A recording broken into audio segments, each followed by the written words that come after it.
Iritsi da beste urte batez azaroaren 25 emakumeen kontrako indarkeriaren aurkako nazioarteko eguna. Ohikoa den moduan hainbat ekitaldi antolatu dira egun honetan Euskal Herriko udalerri eta hirietan.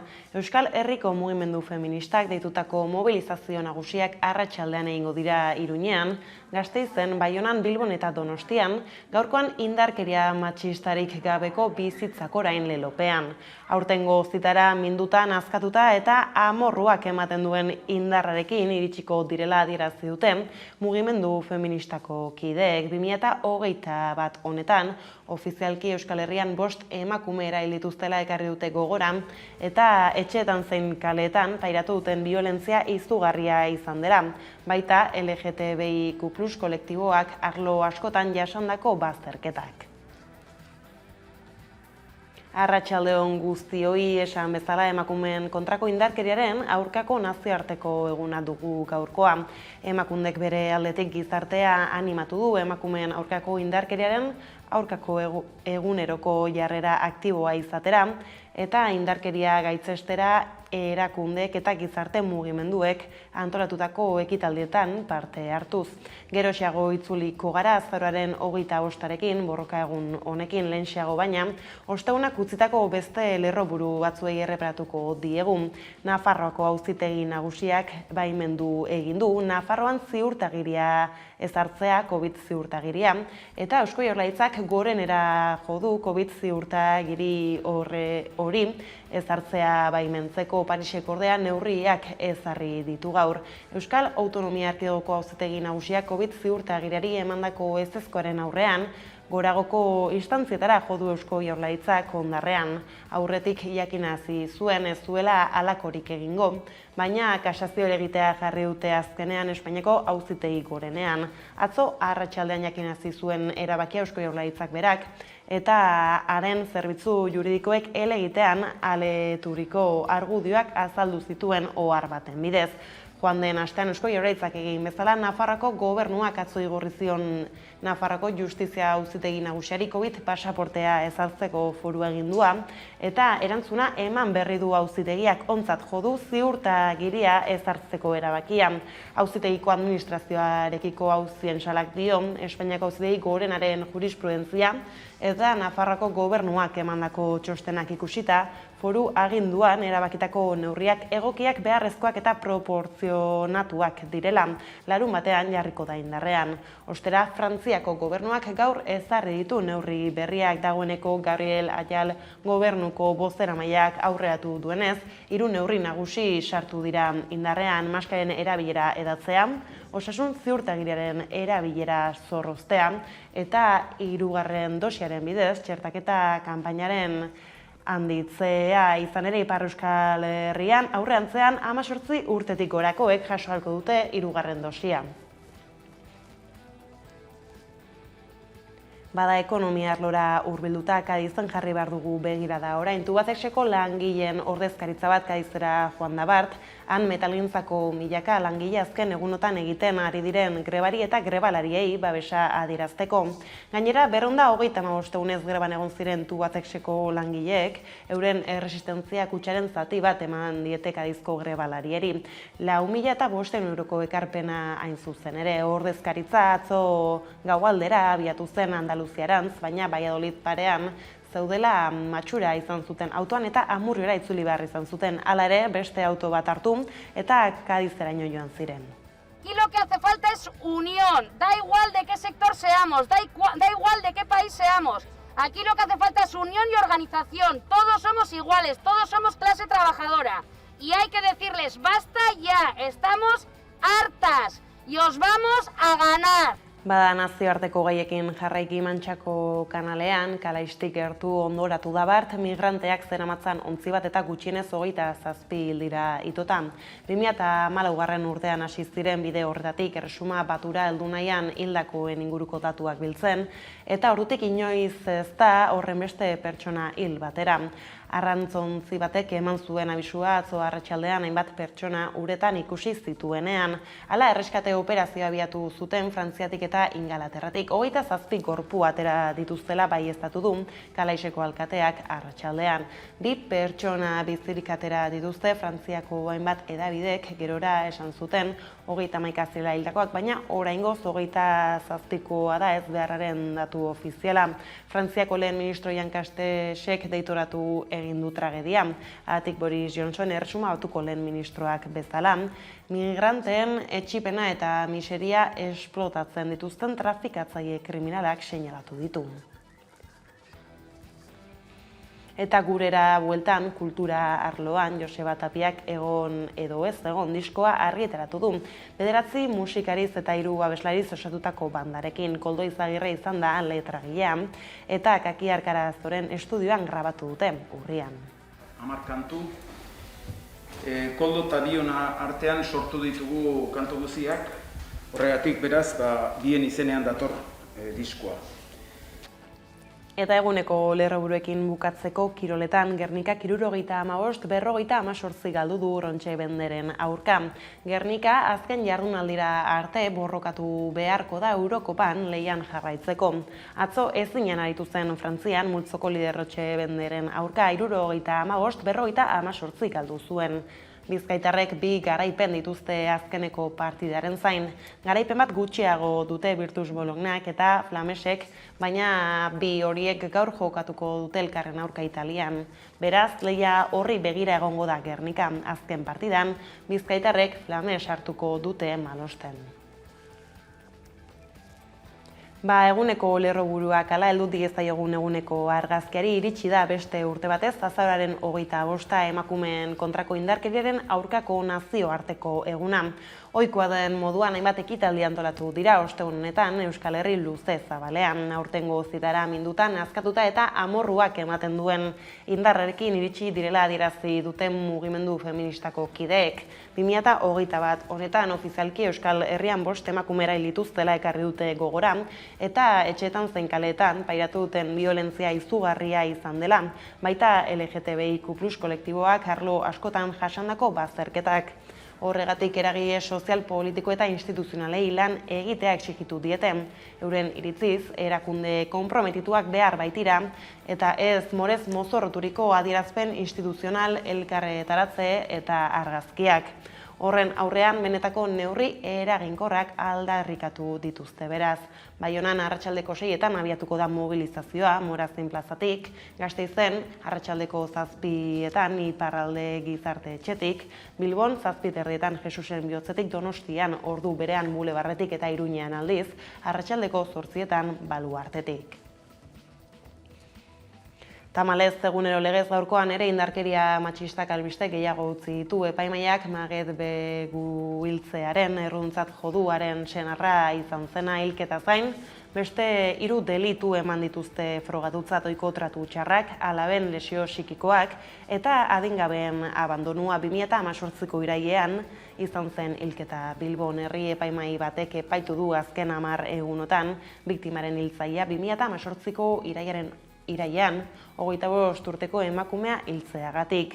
4 delituren egietzat jo dute eta epaiak erabakiko du zer zigor ezarri, baina frogatutzat eman dituzten delitua kontuan hartuta, aurreko zigor eskaerak moldatu eta 54 urteko espetxealdia galdegin dute fiskalak eta akusazio guztiek. Horrez gain indarkeria matxista salatu zuen emakume bat etxegabetu nahian dira Bilboko Abusu auzoan etxebizitzak kenduko dioteari tratu txarrak emateagatik kondenatutako gizonari emateko. Senarrarengatik tratu txarrak jasan zituen emakumeak etxegabetu nahi dutenei giltzak ematea erabaki du azkenean. Goiz osoan izan dira Joaki eta auzoko bizi lagunak etxegabetzea oztopatu nahian, baina azkenan giltzak eman ditu Batu Elkar Laguntza sareko kideek jakinarazi dutenez, etxe bidek mehatxu egin ondoren kaleratzea gelditzen saiatuz gero, ez diotela eskainitako etxe bizitza emango. Etxegabetze soil batetik haragoko faktore batzuengatik ere sortu da arrabotsa Sortu du Arragotxa auziak, Joakiri etxebizitzak kenduko dioteari tratu txarrak emateagatik, kondenatutako gizonari emateko etxean, noiz eta indarkeria matxistaren aurkako nazioarteko egunean. Joakiri eta haren familiari babesa adiraztera joan den jendearen erantzuna nabarmena izan da. Ez direla beldur esan dute, ertzain gehiago etorri direnean, oihuka eta zarataka ari dira etxegabetzea gelditzeko asmotan. Bada Eguerdiko magazinean Irene Larraza Etxepare Euskal Institutuko zuzendaria izan dugu gaurkoan gonbidatu nagusi gisa, eta azaroaren 25. karietara ondoko mezua luzatu gura izan du. Egiak zabaldu behar ditugula, eta ikusi badagoela indarkeri hori, egunero dagoela, badagoela etxeetan, badagoela kaleetan. Ez duela izan behar batzuen kezka bakarrik, eta oro har indarkeriaren aurka agertu behar degula denok, baita ere modu orokorrago batean baita ere genero diskriminazioaren aurka, eta mugimendu feministakin lerratu beharko ginatekela honetan eta beste gauza askotan baita ere, ez? Asko daukagulako eskertzeko. Horrez gain 4 urte beteko dira urtarrian Larraza Etxepare Institutuaren zuzendari gisa izendatu zutenetik euskara eta euskal kultura munduan zabaltzeko. Halaxe egin du berak azken urteetako balorazioa entzun dezagun. Balorazio gisa ikusten dut, lantaldean hasieratik nago eta ikusi dudana sortu zenetik evoluzio eta sendotze lan bat izan da, ez? Hasierak urtetan martxan jarri zuten eta forma eman zioten, lehendabiziko forma, eta gero ikusten dut pixkanaka helburuak findu ditugula, egiteko moduak sendotu ditugula, harremanak eta beste aldeko hemengo eta kanpoko eragilekin harremanak baita ere arindu ditugula, eta une honetan badaukagula helburu zehatz batzuk eta neurri zehatz bat daukan erakunde bat, eta baduela presentzia bat kanpoan, eta balio duela iruditzen zaigu gure hizkuntza eta kultura kanpoan erakusteko. Eta hizkuntzez gabiltzala, hizkuntza koofizialetan eginiko ikus-entzunezkoak sustatzeko funts bat eratuko dute. Euskal Herria Bilduk, Errezek eta BNGek 10,5 milioi euroko zuzenketa bat adostu dute Espainiako gobernuarekin.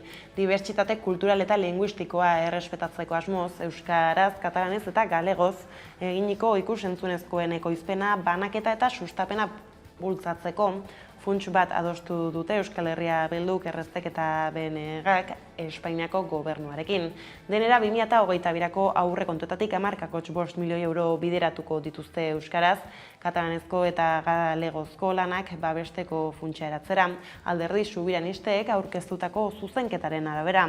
Alderdiek jakinarazi dute zuzenketaren asmoa dela 2009 eta 2011 urteen artean martxan egon zen funtsa berreskuratzea, ikus-entzunezko horien sustapenera bideratutako diru laguntzak eta kredituak bideratzeko moduaren berri ere jaso dute zuzenketan.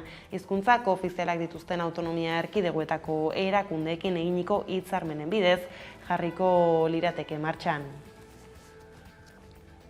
Hizkuntzaren bueltakoak ala, gaizalatuta arlo politikoan gehiago murgilduz, trafiko eskumenaren akordioa atzeratu egin dute Iruñeak eta Madrilek. Abenduaren batean zen sinatzekoa trafiko eskumenaren inguruko akordioa, baina oraingoz ez da posible izango atzeratu egin dute bi aldeek, Espainiako zein Nafarroako gobernuek. Irailaren hasieran arrandi handiz egindako iragarpenean eman zuen abenduko data Nafarroako gobernuak, baina atzo Javier Ramirez presidente ordeak jakinarazi zuen, oraindik ere kontu batzuk daudela lotzeko eskumenaren inguruko transferentziaren batzordea bildu aurretik. Haren esanetan akordioa aurki izango da, baina ez zuen beste egunik eman. Nafarroatik Euskal Autonomia Erkidegora ekimeni ez zaio ulergarria iruditu, COVID-19aren ondorioei aurre egiteko Eusko Jaurlaritzak komunikabideentzako ezarritako laguntzen banaketa eta euskarazko komunikabide guztiak aintzat hartzea galdegin dio. Gogora ekarri du, pandemiak ondorio latzak utzi dituela euskarazko komunikabideen artean, hortaz, ekimeni ulergaitza egiten zaio euskarazko komunikabideek laguntzen 6,6 bakarrik jasotzea. Bestaldetik atipikoa izango da Eusko Alderdi Jeltzalearen 8. batzar nagusia batetik 2 aldiz atzeratu behar izan dutelako eta bilerarekin batera egin ohi dituzten kargu hautaketak joan den abenduan egin zituztelako eta bestetik aurreko urteetan ez bezala, ez dutelako eztabaidatuko txosten politikorik 2 egitasmo berri aurkeztuko ditu alderdiak batzarrean, entzuketa aktiboko prozesu bat izango da bata, eta bestea alderdiarekin harremanetan jartzeko modu berri bat. Larunbat arratsaldean emango dituzte 2 asmoei buruzko xehetasunak. Mireia Zarate, Euskadi Buru Batzarreko idazkariak atzo Bilbon jakinarazi zuenez. Berriro ere, konektatu nahi dugu gure ibilbidea definitzeko eta pandemiak utzi digun mundu berri honi begira gure jarduera politikoa diseinatzeko. Alde batetik, entzuketa aktiboko prozesu bat, hurrengo hilabeteotan garatuko duguna, eta horrekin batera EAJarekin harremanetan jartzeko modu berri bat. Bestelakoa, ohiko militantziaz apartekoa, baina aukera emongo diona, hala nahi duenari, EAJ-PNV-ren baitan erantzunkizunen bat dugun emakume eta gizonekin kalitatezko solaskidetza izateko.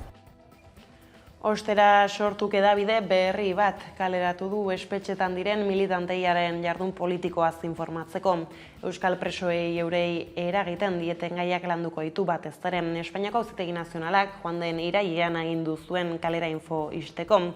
Horren haritik iritsi da Ostoak Euskal presoei informazioa helarazteko aldizkari berria. Lehendabiziko alean aieteko nazioarteko konferentziaren 10. urteurrena izan dute hizpide. Baita Euskal Herria Bai eta Euskal Herria Bilduren irakurketak Arnaldo Otegik eta Arkaitz Rodriguezek urriaren 18an egindako adierazpena eta urriaren 20an sortuk egindakoa ere. Euskal presoei buruzko informazio osea ere eman dute esaterako jaso dituzten azken epaiak. Euskal preso politikoei esku hartzen zaizkien komunikazioen inguruko azterketa egin dute lehen alean bestalde. Sortuk jakinarazi du neurri hori ia guztiei aplikatzen zaiela gaur egun oraindik. Eta sindikalgintzan berriz, zela sindikatuaren 15. Kongresu Konfederala ospatzen ari da. Egunotan garai gogorra atipikoa eta emankorra izan da Michel Lakuntza delako idazkari nagusiak. Horrela laburbildu ditu sindikatuaren azken 4 urte eta erdiak. Pandemiak goitik behera baldintzatu du aurreko Kongresu Konfederaletik igarotako tartea, baina ordukoan afiliatuengandik jasotako aginduan nahikotasunez bete dutela uste du. Urte hauetan elaren afiliatu kopuru handitu egin dela nabarmendu du eta greben zein zerbitzu juridikoen eraginkortasuna goratu. Era berean, kritiko mintzatu da ezkerreko euskal alderdien inguruan eta ez ditu ezkutatu lab sindikatuarekin izandako talkak. Egin beharreko aldaketak edo ez dira egin, edo partzialki egin dira.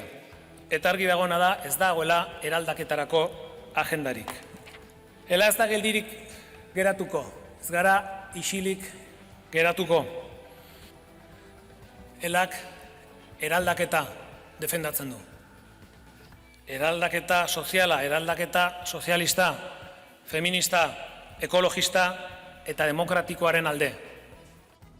Hitz kritiko guztiak baina ez ziren izan erakundeentzat eta patronalentzat. Laguntzak ez zituen ezkutatu, azken 4 urteetan esan bezala labekin izandako talkak 2 aipatu zituen bata 2017an subiranotasunari buruzko agiri bateratua idazten saiatu zirenekoak, eta bigarrena Nafarroan izandakoak. Bada gaur Garbina Aranburu labeko idazkari nagusiak gonbidatu gisa hartu du hitza elaren kongresuan entzun dezagun. Eta orain, elak ere Euskal Estatu bat aldarrikatzen du.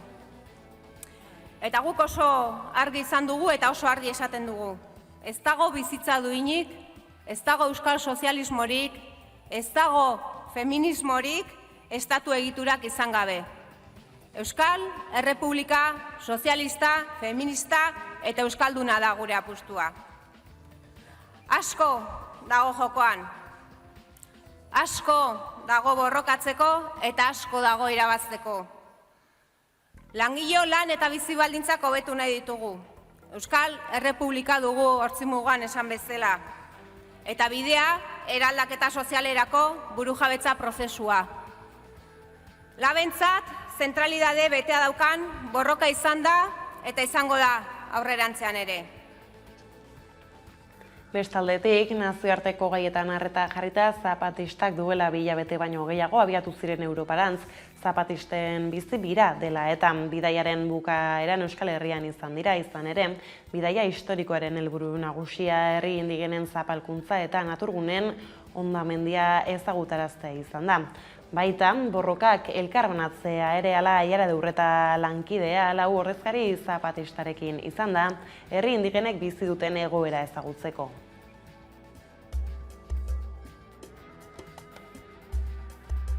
Zapatisten bizi bira Euskal Herritik ibili da azaroan, megaproiektuen borroka azaltzea helburu tartean Tren Maia.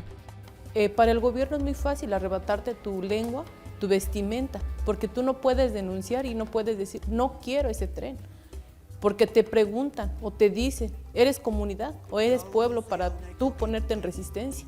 Entonces nosotros lo miramos porque estamos pasando esa parte de México, estamos pasando muchas cosas, son muchas empresas que nos están imponiendo. Hala, bai Askapen Nazionaleko Armada Zapatista jaio zanetik 37 urtera, bai 1984ko urtarrilaren bateko altzamendutik 27 urtera, Mexikoko herri indigenek Europa bizitatu dute. Zapatistek Europa bizitatu duten lehen aldia izan da, eta 177 lagunek osatutako ordezkaritza bat etorri da. Eta haiekin batera izan dira Batzar Nazional Indigenako kideak eta Morelos, Puebla zein Tlaxcala herrietako lurraren eta uraren defentsan fronteko kideak. 11 telebistak hitz egin du ordezkariekin eta azaldu dutenez, biraren helburu nagusia borrokak elkarbanatzea da. Pues la gira en un despertar de conciencia, en hermanar las luchas. Era berean, Mexikon indigenek haien eskubideengatik borrokatzeagatik zein natura babesteagatik bizi duten zapalkuntzaren berri eman dute. Al parecer, si eres defensora o defensor de la madre tierra, llámese agua, llámese territorio, llámese bosque, eres delincuente. Herriak bakarrik salba dezakeela herria berretsi dute eta horregatik ezinbestekotzat jotzen dute kontzientziak astintzea. Entonces, para nosotros como comunidad y pueblo, siempre lo hemos dicho, ¿no? Pues no va a haber nadie que defienda al pueblo, sino que el propio pueblo. Entonces, pues hay que hacer conciencia en qué forma nos pueden ayudar, porque también sabemos que muchas empresas son de acá. Por ejemplo, las eólicas, el Danone, sabemos claramente que son de acá. Entonces, son empresas que nos están dañando allá. Izan ere, salatu dute Mexikoko komunitatea, kultura zein natura hondamendian parte hartzen duten enpresak asko eta asko europarrak direla, baina ohartarazi dute ere triskantza Europako herrialdetara zein herrietara zabaldu dela. Que lo entiendan, que no nada más somos nosotros, los de Amicingo, los de Morelos, los de México. Ya todas las selvas se están desgastando. Y no nada más en América, sino en Europa. Vemos cuántas montañas ya están en la lista de esas transnacionales. Aldarrikatu dutenez, indigenen deiadarrak mundu osora zabaldu behar dira, eta 4 haizetara barreiatu. Eta tinko eutsiko diote, bidegabekeriak ozen salatzen eta amalurra zaintzen. Siempre hemos dicho, si matan la madre tierra, pues nosotros como comunidades y pueblo pues morimos con ella, porque vivimos de la madre tierra, tenemos que cultivar y vivir de ella. Entonces, pues no nos queda de otra más que seguir luchando, seguir resistiendo y seguir haciendo denuncia, aunque también sabemos que viene una represalia, aunque también sabemos que luego te fabrican delitos que uno ni comete. Cuando los pueblos se levanten, temblarán los poderosos en los 5 continentes. Y la vida no se vende, sino se ama y se defiende. Zapata vive, la lucha sigue. Bestaldetik maiz entzuten da, reggaetoia musika genero bezala matxista dela, baina zer gertatzen da bestelako musika motekin bada kolpez kolpeko lagunek, gai horri heldu diote azken saioan ikustezagun.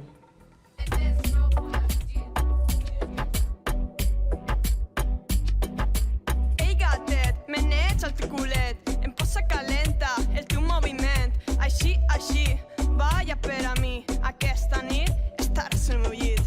Vull ben ferm, eixe soladet, pulsa el meu cotxe o passarem bé. Jo sóc l'edat mateix i tu el meu pardalet. klaro esaten edo zeinek esango du. Baina ikusi dugun guztiak gizonezkoak dira. Orduan, normala da mezu matxistak egitea, eta emakumezkoak ez genuke olakorik egingo. Eta orduan berriz ere aitortza bat. Ni bolero zalea naiz. Eta badago bolero bat, nik askotan kantatu detena, eta sentimentuz kantatu detena, zatik. Gustatzen zaidan horietako bat da. 1985ean egina da, baina modan Luz Casalek jarri zuen Tacones Lejanos pelikularentzat grabatu zuenean. Eta esaten du, pentsazazu nigan triste zaudenean, eta hil egin nahi baldiman nauzu, etzait inporta, nire bizitzak ez dialako ezertarako balio, zurekin ez banago. Eta orduan, klar, eske bai, baina Euskal Herrian ez da olakorik gertatzen, eta pentsatzen ez dago, bai, eta esaten ez, jode, euskeraz zer, eta halako batean esaten deni, jode, baina nik, miren, ai, zein dezuzuk, nik alaba bakarrik ditut, ez dut semerik. Ostra, baina eske zehaskatik abestu dizkiet nik. Eta orduan etortzen zaizu burura, lua, lua, xurxurun berde. Xabier Leten kantu gehienak sinatuko nituzke, ez? Baina badago bat, askotan kantatu diedana nire alabei, eta nire buruari, ez egin negar, ez? Aurrari eta horrela, amaren bularra, eta amaren bularra, letra begiratzen baldin badugu, erabat patologikoa da. Da, gizonezko bat, jeloskor dagoena, aurro horretaz, ama bularra ematen nahi zaion aurro horretaz, amari esaten diona bularra estaltzeko, bularra ez delako zerrien jostailu, eskutatu egin behar delako edertasun hori, eta aurrari esaten diona isilik egoteko eta negarrik ez egiteko. Beraz, negar egin behar baldin badezute, Azaroaren 25-ko zea datari jarraituz, negar egin behar baldin badezute deitu, horrelako eroren bat baldin badezute inguruan laguntza eskatu. Un moment, alguna cosa no et quadra, veritat? Doncs així és com em sentim nosaltres amb les lletres masclistes. La música és el llenguatge universal de la humanitat. La música és cultura. Identitat. És la banda sonora de la nostra vida. I no la volem masclista. Bada eguneko kontuak ala hemen utziko dugu gaurko zalbistegia, ohiko moduan proposamen musikal batekin utziko zaituztegu. Jarraian, Hipnosia taldeak gaur bertan kaleratu duen Ergela kantuaren bideoklipa lehenengo diskoko aurrerapen kantua dena. Diskoa abenduaren 3an kaleratuko dute. Eta bestia gustatuko zaizuelakoan, besterik ez, gure aldetik hauek izan dira eguerdiak gurean gaur utzi dituenak. Guztiak eta gehiago nahi duzuen aldiro, 11.eusatarian ondo izan eta bihar arte.